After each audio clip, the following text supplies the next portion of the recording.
Welcome back to AFTV, everyone. We will be having a big contest at Old Trafford because we beat Bournemouth. We're taking it to the final 2 games. But if you're wondering, we are recording this before we know the Man City Wolves result. So we can get it out to you early. You get an early tactical insight. We may not know that result, but we know how brilliant we were in this game. That's the important thing. So, of course, let us know in the comment section below if we should be extra happy in a couple hours' time. But look, we beat Bournemouth 3-0, really weird game, totally deserved the 3-0, arguably deserved more, yet we probably got a little bit lucky with some refereeing decisions, yet it was also quite nervy for 3-0 because we took a while to kill the game off. In fact, you could argue till the 98th minute we didn't, but who cares because we won and the performance was really good, Graham. It was. I think the 2 of the 3 big contentious decisions went our way in the game. I did think Havertz was a penalty. Does he look for it though? I'll just ask that. I think he goes through and he catches his trailing leg, but his contact, that's a penalty for me. I don't understand why he needed to go to the monitor. That was a penalty for me. If he did go to the monitor, I was told he went to the monitor. I was in the stadium today, James, and I was told he went and looked at it, or maybe he didn't. Maybe VAR certainly had a good look at it. I don't know if he went to the monitor or not. Obviously, you're in the ground, but it was a penalty for me all day long. I think we got lucky with the disallowed goal. I'll be honest with you. I think that was the key one for me. I think minimal contact on Ray. I think he makes the most of it. I think goalkeepers are overprotected, and I think we got lucky with that decision. I also think they were very fortunate, Bournemouth, not to have a red card in the first half for a tackle by Christie on Saka. I see that back, and I thought that was. You could argue that it looked worse in slow motion, but I thought that could potentially have been a red. So we didn't get that decision, but we did get 2 of the 3 big decisions. And this was a really good performance, and we dominated that first half. And ultimately took a long time to break them down, and it was getting a little bit nervy because you thought it was going to be one of those days, but then Bukayo Saka showed his mettle to step up and put the penalty away. And it moved us back 4 points clear, James, at the top of the table. Asking a question of City that is answered, well, probably when you're watching this. But we will see how they did in that game, of course. Look, the match stats, very in favour of Arsenal, as was just... Sometimes you don't need the stats, sometimes the eyes just tell you. Arsenal were incredibly dominant in this game. I was about to say we only had 24 shots. I honestly thought the way that first half was going, we were going to rack up about 35. In fact, you sent me these stats that Arsenal had 11 shots in the first 25 minutes with an XG of 0.93 racked up in that first 25 minutes of the game. 4 shots in the next 15 minutes with an XG of 0.68. Arsenal was so dominant, they had 55.6% of the ball. 9 of those shots were on target. We completed 391 passes, which is kind of interesting because we didn't clear 400, but they nearly cleared 300 passes, which is interesting. Of course, second half, they did have a lot more of the ball. But when you look at the XG, 4.23 shows you that ultimately the quality of chance and the sheer volume of chances we created was good enough to be deserving of that 3-0 win. We went to their final third, more deep touches, more zone 14 touches, and the field tilt greatly in Arsenal's favour, perhaps slightly more balanced after that second half. And the defensive stats, good for us as well, actually tackling them more despite being in a winning position for a lot of that game. Equal on interceptions, didn't clear the ball quite as much, but had a lower PPDA, passes per defensive action, as Arsenal were chasing Bournemouth and forcing them into errors. This is a team, Bournemouth, though, that can play well out the back. Andoni Iraola has instilled some really good ideas into them, and they have been in terrific form since Tottenham's 8 wins and 2 draws from their first 10 games. Bournemouth have actually racked up more points than them, so we're going all the way back to October, November time. So what did Arsenal have to do to both stifle Bournemouth and gain so much control of this game, make sure it wasn't a basketball match like the 3-2 of last year? I think, first of all, the first thing I want to touch on is team selection today, because he went with the same team, I think, for the third game running, which I think is key. There are 8 of this team that he really does trust, and I think the only positions for me up to debate now, if you look at the starting 11s, James, the only key positions, the only 3 positions for me that are up to debate now is the left-sided defender, Tomiyasu, the holding midfielder, Partey, and then the left-sided attacker. And this isn't to have a pop of their performances. This is just that everyone else has really cemented it, and there's maybe more debate around this. I think that he absolutely wants these players on the pitch now all the time. These are the 8 that he's playing week in, week out, that was a mess. You've got the centre half partnership there of Gabriel and Saliba. You've got White on the right-hand side. You've got Odegaard and Rice, and then you've got Havertz and Saka. And of course the goalkeeper Raya. So they are the trusted 8 as far as I'm concerned. People say that he's overplaying them, but they are delivering for him on the pitch, and those are the ones I think he's going to live or die by in this Premiership title running. I think you're back to your original question. Bournemouth are a very good football team, all right? And they've got some very good players. The manager has still some very good principles in them. They press really well, but I thought in this game there were 2 things I thought that we were able to sort of like get a foothold very early in the game for. They played Solanke and Scott. He's a very young player. They were the front 2, and I thought Solanke didn't get the assistance much from Scott when they were pressing from the front, which helped Arsenal in build-up and enabled us to get on the ball and start playing forward well. And I thought the main thing in this game that struck me really all the way through was the performance of Martin Odegaard. Yeah, he's magnificent. And I think what's happened this season, James, is this role now of Martin Odegaard.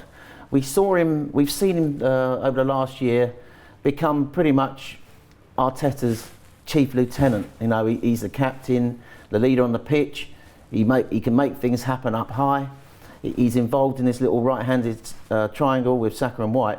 But what I've noticed this season is and this is the next stage of the evolution, I think, under Arteta and the way we build up, is obviously to avoid him being pressed when we're looking to play forward. He's coming now deeper to create the play. And what you saw was him drifting sometimes over to the left, where he played the pass for the Havertz penalty, but also coming here to pick up the ball, to build our play from deep next to Partey.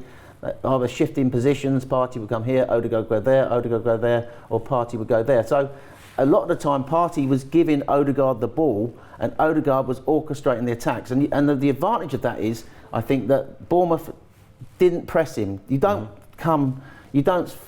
would have worked on their shape all week. They weren't going to send somebody forward to press him in this position.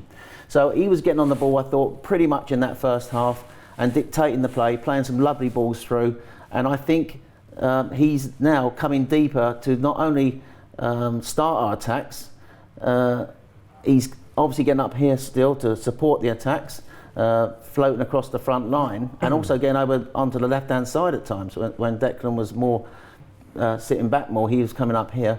But I think this performance today, I was absolutely. I know you thought that Rice was the man of the match, and I just thought Odegaard's performance today was sensational. The only thing he did wrong was miss that one chance. And I just think that the way he was building the play from deep, getting on the ball and dictating the play, getting up high, threading balls through, bringing players into play.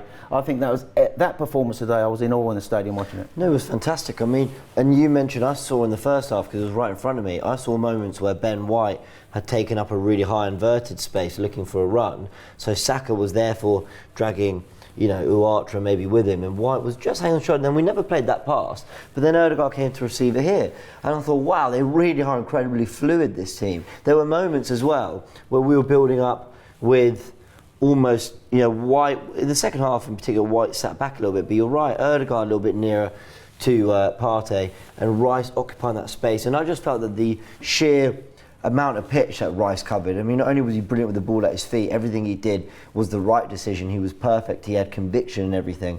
I just felt the amount he covered ground. But Odegaard was brilliant. We've got to keep talking about Martin Odegaard, especially because of some of the data we got, some of the moments, the big moments he had in the game. We've got this from Cannon Stats. We often bring up these graphics because they really just sort of show you what a complete performance it was from Odegaard, from open play passes to where he received the ball a lot, but also defensive actions. Where he received the ball is interesting because I want to show a couple of things here. And the first thing I want to show is Odegaard's heat map. But I'm showing it with, we've never done this before on the show, it's that same heat map I've just shown you from Cannon Stats, but flipped it, showing the attacking side, how we were attacking. This is largely where he played Odegaard, but with the penalty we win from Kai Havertz and the foul from Travers, he is drifted left.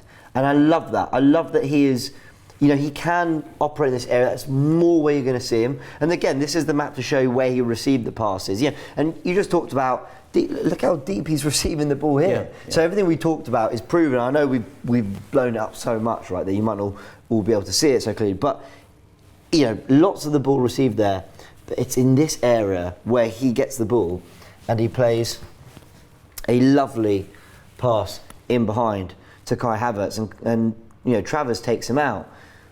But it's so great to see Ødegaard, and I'd sort of be overdoing the point because we've talked about it on this show before, but that ball in behind to Kai Havertz for the goal against Chelsea, the ball in behind from Martinelli last season, there are moments that Ødegaard's got in him, that ability to release us from the middle third to the final third, get us in an attacking area with one pass. And he seems to have a really good understanding with Kai Havertz from the movement side of things, because there are a few times they're combined in the game.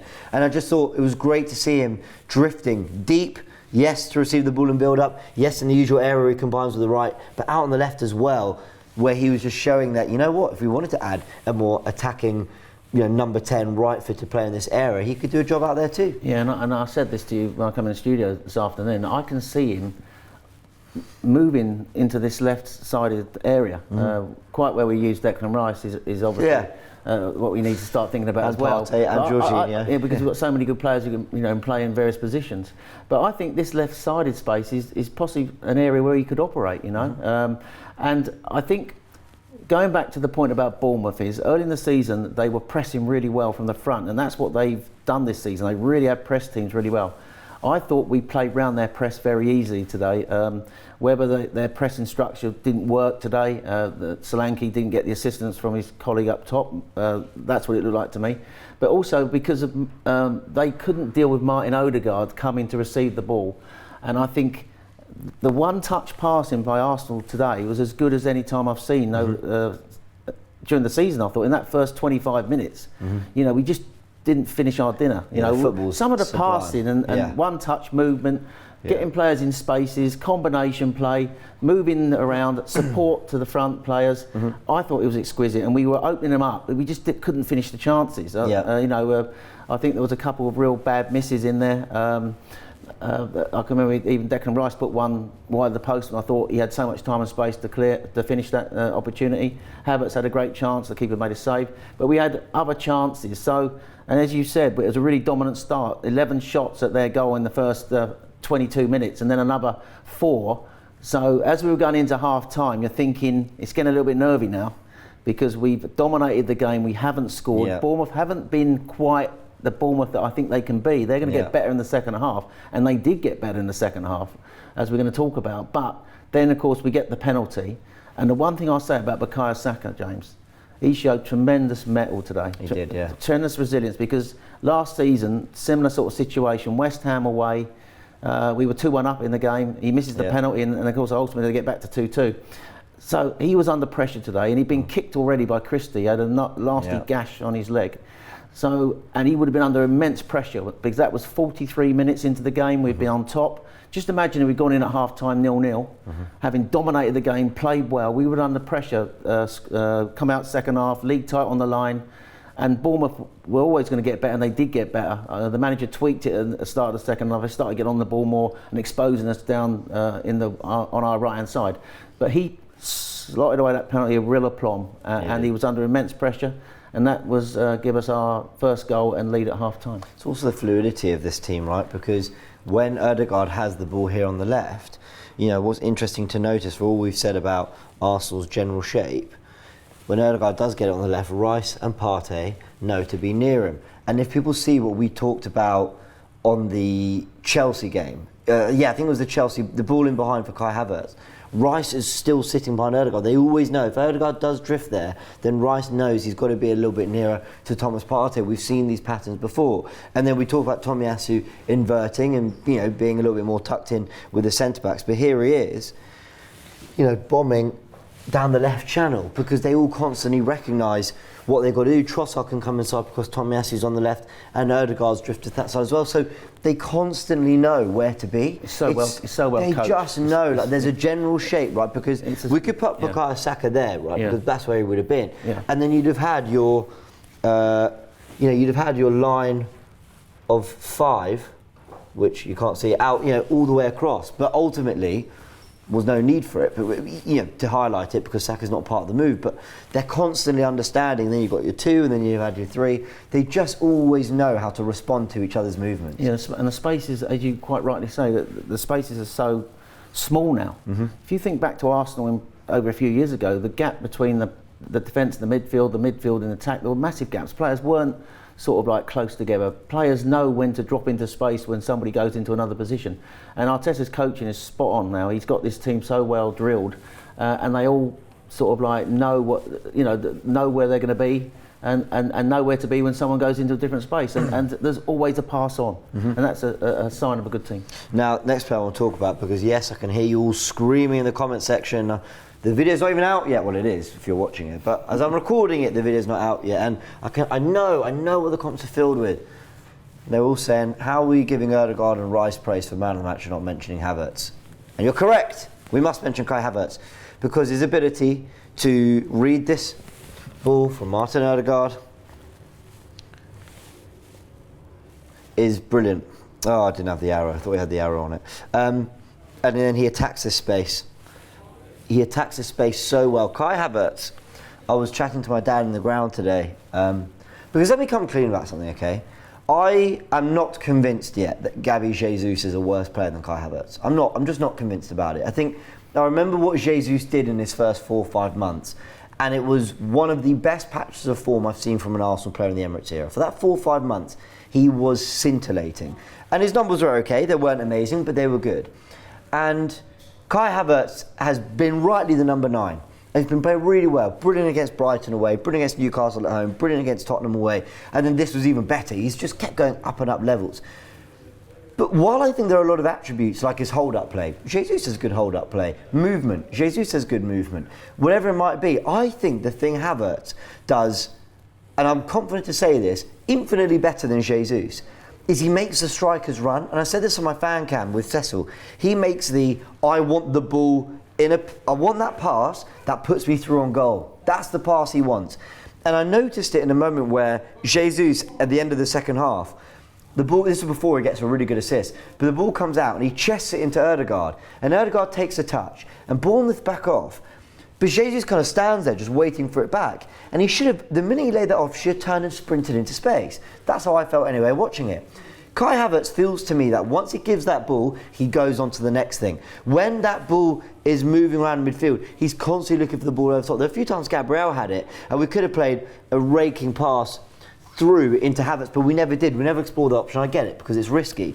But Havertz makes that run in behind. He makes that, I want to make my run, and when that ball gets to me, I can get a shot off. He did it when Tomiyasu played a really nice ball over the top, and it was actually, people have compared him to Van Persie. I wouldn't go that far, but it was a Van Persie-esque run and turn and finish with back to goal. He did quite a bit of that, Kai Havertz, and with this goal here, I just think, sorry, not this goal, the penalty, I think the run and the understanding Ødegaard's ability to play that pass is actually the one thing Havertz has over probably any of our other strikers. Forget everything else he's been doing brilliantly, from hold-up to passing to decision-making to work rate.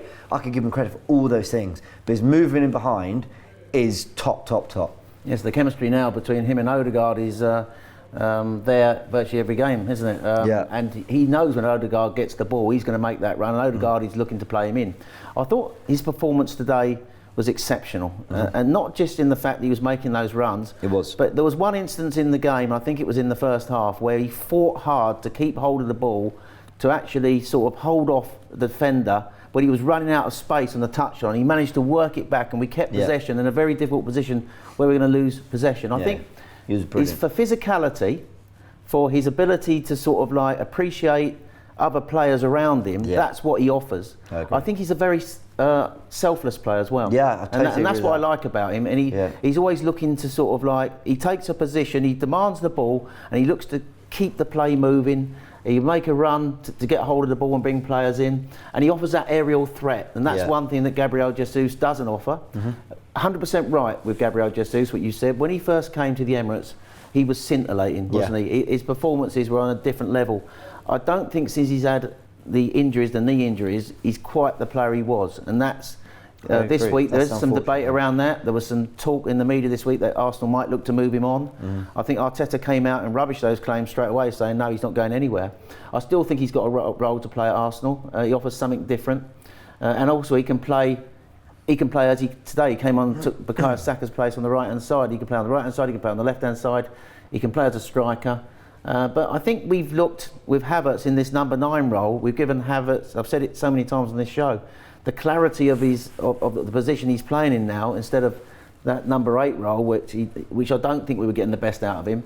And I just think he's a proper, I wouldn't say an old-fashioned centre forward, but he is. He's playing like that. You could say that, couldn't you? He's an old-fashioned traditional number 9. Yeah, and it's really good. And I like to see that in a team. Yeah. You know, and there's a lot of debate this year where we need a striker. I think we need a transition killer myself, somebody who can play across the front line. But I just think he offers us something that Jesus doesn't, and I just think he brings. He seems to know. He keeps it simple. That's what I like, and he's always a threat. Maybe this chemistry now between Odegaard and Havertz, the partnership they've struck up, is something that is one of the reasons why I think that he deserves to stay in the side at the moment. And his numbers, remember, he's made 8, something like it last 11 games, 8 goals, 5 assists, 13 goal contributions. Really and this was his 12th game. He obviously didn't. I don't think he gets an assist for a penalty, does he? No, don't think so. I wish. No, but it's 8 goals, 5 assists then in his last 12 games. No good numbers. And there was a pass. It's just come back to me now. I mean, there was one moment where he, early in the first half, he sort of, I think Rice wins the ball back quite high up the pitch, and the ball ends up with Havertz, who rolls it into Bukayo Saka. Do you remember? It was quite a tame effort that went straight into. But the bit I really. The start of the second half. Start of the second half. He gets the ball here and he rolls it across to Saka, who has time to take a touch before he gets his shot, and then he decides to shoot first. So he should have had an assist there. But I remember one pass. I can't remember who played it, Odegaard, Partey, or whoever it was. Yeah. One pass went into the channel, and Havertz, or maybe he's around here. I can't remember. Let's get the ball back.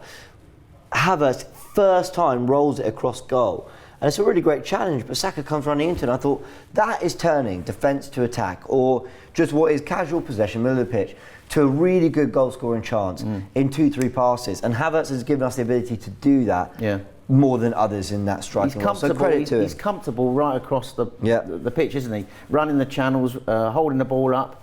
I changed what I said earlier. He is almost like old-fashioned centre forward. And he was brilliant. And today, a really good performance. Now, the other player we have to mention, because he was my man of the match, was Declan Rice. Not Odegaard. Could be Havertz. It could be so many of them. I thought Saliba, by the way, today. Oh, yeah. I thought Gabriel had a few rough moments. What a goal he got. Such a shame, right? They took that off him. He'd never get a chance to score. He'd never get a goal like that again. That was unbelievable. Such a shame. And Havertz played him off. I know. But, Saliba was unbelievable today. Saliba was unbelievable. So strong in the duels. Everything. And he bailed Gabriel out once or twice, and just generally brilliant. Now, the thing I want to talk about with Declan Rice is how this guy, whatever you ask him to do, he's utterly superb. Now, I saw something in the first half. Do you remember when Saka had the ball out here and Saliba made that underlapping run? He ended up chopping it on his left foot. He got a shot away, didn't he? Yeah. And it did make me wonder, is there a future in which, Saliba maybe is rested, Rice plays at centre-back? You mean White is rested? No, Saliba plays on the right side? I'm just making something up, right? Oh, go on then. Let's just imagine, let's get Vieira in this team. Is there a world in which Saliba is rested, maybe has an injury, maybe Gabriel, whoever, and Rice plays centre-back, and our system ends up looking like Man City's? I'm just saying, could we try something like this, where Rice steps into midfield with the back three, to get that 3-5-2, doing the John Stones thing? Now, the reason I ask, not because we saw shades of it in this game today, we didn't. It didn't play like that at all. But the reason I mention it is simply because he can play anywhere. Whatever you ask Rice to do, obviously within reason, but he largely plays it utterly superbly. There was a moment in the game where I saw him at left back with Arsenal, in a back five like this, just to see out the half. He was just covering that space really well. Wherever you ask him to go, he's brilliant. Now, if I just open this back up completely cleanly, there we go. He was so often out on the touchline there, wasn't he? So Trossard could get that little bit more central, and Arsenal were building up like this. I mean, and sometimes actually it would be Tomiyasu tucking in with your back three, and again Rice was just holding, so Trossard could float inside to ask a few different questions. So Mendy's having to follow him. Scott's probably got a job. It was just brilliant watching Rice pop from so many different areas, tight control out on the touchline, driving forward, gets an assist, gets a great goal by bursting through, getting a good strike on his right foot. He was just utterly superb. He was everywhere. He was, in answer to the point you make about him moving into the back three or starting there, we did see early in the season when Arsenal were trying to play out from the back, the centre halves would split and Rice would come into the middle when we look to play out. I think you're taking away the strengths of what he offers in the position where he plays at the moment. I agree. I wouldn't play him there. Because what you've got in Declan Rice is, and this is a number which I'm not sure you're aware of, today was his 7th assist of the season. Okay. Yeah, for a holding midfielder. He set out at the start of the season as a holding midfielder. Only Kevin De Bruyne, 8, has got more assists in the Premier League this season. Wow. But what I like about him is the way Mikel uses him. So if I just put Trossard back out on the wing, Declan Rice is more, I think, in the half space, the 8 half space around here. So the reason why he's there is obviously to sort of because he's comfortable on either foot, he can carry the ball and he can play in this little triangle. If Trossard wants to hold the width, if Tomiyasu wants to come up there and Trossard go inside, Declan can go out there or he can come in here. He's very comfortable or here. drop into build up. So he's comfortable wherever you want to use him from the halfway line in our build-up shape. But what he's good at, I think, is the way that Mikel also uses him out of possession. And that is that when a team look to build up, if they're playing out from the back, he's in that position where I think Mikel sometimes asked, if we just put Odegaard and Havertz up high, he asked him sometimes to press. So he might ask him, if they're looking to build up, he becomes like a third presser up high with Saka and Trossard holding the width. Yeah. So Saka and Trossard might hold the width. Just push Kluivert's on. And he would come up to assist them if they're trying to build up here. So he's looking to press from the front. But in this position here, he can play two roles off the ball. And remember, he's an off the ball player as well. Yeah. So he can assist the press up high by going up to assist if they're trying to play out. But he's in a position, if they then go over the press to Solanke or look to play Kluivert in, or he then can drop back. He can then drop back and assist the back four and Partey. So he's in a position where he's good at both ends of the pitch. He can help defend if we need to, if teams go over our press, or he can assist with pressing up high. So I think his position is around there, and it'd be interesting because we like Odegaard there, but we also like Declan Rice there. So and these two players, I think, with Partey, because I think Partey was good today as well, and he's come in, and there's a debate to be had there around Jorginho and Partey, James. I just think we've got such a good balance now in midfield. I really do. Yeah. And I just think Declan today and Odegaard, for me, their performances. I was thinking that I revelled in that Odegaard performance. I love Odegaard a bit, but then I thought he got an assist and he got a goal. So maybe I'm thinking maybe Declan was man of the match. And I have to give you that one, but I just think his performance today was unbelievable. They were. They all were. Bournemouth came in good form. We beat them 3-0, and it should have been 6 or 7. So they were all tremendous. I just think Rice's ability to get his foot in front and win the ball, his ability to, just. You think they're in a dangerous area, it's fine. Rice is there. He is an elite ball winner. It's unbelievable. I called him world class in October, and people were like, "You've gone too soon." Nothing I've seen since then has changed my mind. What I've seen with him a few times, and he did it again today. He got the ball, and you think he's sort of like running with it, and then all of a sudden he slows down, and then he finds a second wind, and he bursts past a player. He's sort of like, he's got the. What do you call it? The energy. He's got. I don't know. It's like power, isn't it? Power, physicality, power, energy, in everything about him. He's a complete midfielder. And they were singing that song today about him, weren't they? Half price, Declan Rice. And to be honest with you, that was well merited on the performance day. So I thought I think we've tackled on the 4 players today who stood out for me. Saliba in defence, Rice in midfield, Odegaard overall, and then Havertz. But second half, we went in 1-0 up, James, and definitely Bournemouth come out in that period between 55 and 70 minutes before Trossard got the second goal. They grew into the game and they started to expose us, I thought, down Benjamin White's side. Do you think? Yeah. And I thought they started to play around our press a bit, whether Arsenal were sitting on the 1-0 or whatever the reason was. They came into the game, that 20 minutes, and it got a little bit nervy because I'm thinking Arsenal are going to need a second goal because Kluivert was having a bit of joy down here, and he was running in behind Ben White a few times. Solanke was making some runs across there and looking dangerous. And obviously Tommy Asso had his hands full on this side. So they came into the game second half Bournemouth, and they played the sort of football that I remember them playing early in the season that you talked about. They've had that great run of games where they've been getting lots of points and playing well. And they gave us a game second half, and I think the second goal came at a really good time for us. Totally agree. Let's go through Declan Rice's numbers just to round off on his brilliant performance. With 65 touches, 43 out of 48 passes completed, 7 touches in the opposition box. He also won back possession 7 times, creating 3 chances, having 3 duels won, 3 shots, 2 take-ons completed, 2 interceptions, and getting a goal and an assist. As we go into the roundup stats, I just want to shout out David Raya, who I think was a bit soft, the disallowed goal. I think it's very soft, if I'm honest. I think we got very lucky with that. But he got 15 clean sheets. Well, he got his 15th clean sheet with this win against Bournemouth, and it makes him the Golden Glove winner, which I think was confirmed once Pickford conceded against Luton. But massive congratulations to David Raya, who, of course, we know the debates that have been going on around whether it was a good use of funds or not, or whatever. The point is, he's stepped up. He's part of what I believe is a good enough to be a title-winning defence, and he's absolutely played a part in that, and he's now the Golden Glove winner. So congrats to David Raya. Hopefully not the only thing he wins this year. The roundup stats, take it away, Right, we've been talking about Declan Rice, haven't we? Who's the better holding midfielder for you, Declan Rice or Rodri? Oh, don't Come on, put your... The better ball winner, without question, is Declan Rice. Right. But Rodri's a better player. Right, so you'll be interested to know that Declan Rice has more goal contributions, more big chances created, more interceptions, more blocks, more tackles won, and more clearance than Rodri in the Premier League this season. Did you know? Rodri's a fraud. No, do you know what? He's going to score now against Wolves. When you're watching this, you're going to go, well done, James, he scored.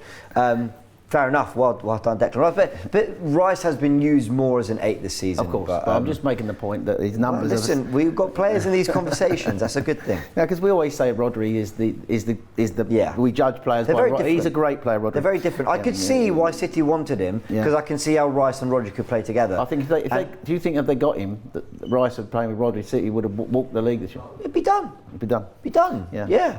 100%. Sorry, everyone else. And so Mikel did the Premier League a favour this year. West Ham did. Okay.